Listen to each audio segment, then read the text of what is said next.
And most people I know can't, but some can. You meet those few, and you just go, I don't know what was in the water in your house. It would be nice for me to get it, because I have to leave all that money on the table, but I can't do it. So, somebody over here, yes, miss? Did you write Shutter Island all in one chunk, or did you take Patrick and Andrew breaks along the way? Did I write Shutter Island in all one chunk? I wrote Shutter Island faster than almost any book I've ever written. I wrote it in 4 months. And the reason for that was exactly, I think, what we're talking about, the difference between me and Richard Price, among many other things. Richard Price is the reason I became a writer, so I hold him in the highest esteem. Richard can do that. I knew every single thing that happened in Shutter Island before I wrote it. Every major beat, there were like 26 movements, as I remember. I wrote them all down on a sheet of paper one night, and I said, there's your book. Now, Richard would say, that's great, he's got a map. For me, it was the most depressing way to write a book, because I knew everything that was going to happen. And I write for the surprises. I write for what Flannery O'Connor called happy accidents. I write for the moment when my subconscious catches up to my conscious. And then suddenly it's like, oh, that's where the book was going. And I didn't even know it. Flannery O'Connor tells the anecdote, I love it. It's sort of the first time I ever heard this phrase, but she says, when she was writing the short story Good Country People, which is one of the great short stories, which ends, it's about a Bible salesman and a very unattractive woman.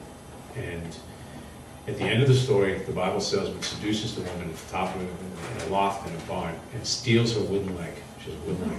Walks out. The story ends with them just walking down the road, up this dusty road with a wooden leg. And Flannery O'Connor said that she didn't know the Bible salesman was going to steal that leg until 16 lines before he did. At which point she realized it had been inevitable since the first line. And that's saying that it's muscle memory.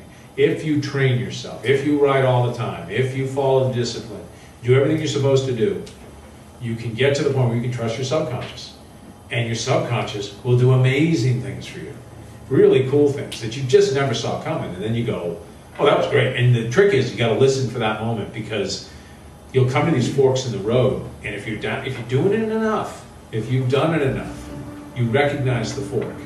And you go, yeah, no, you know what I thought? Okay, Live by Night's a perfect example. The entire third act of this book was supposed to be a completely different third act. And as the book was coming to the end of the second act, all of a sudden this voice said, your idea that you've had for a year sucks.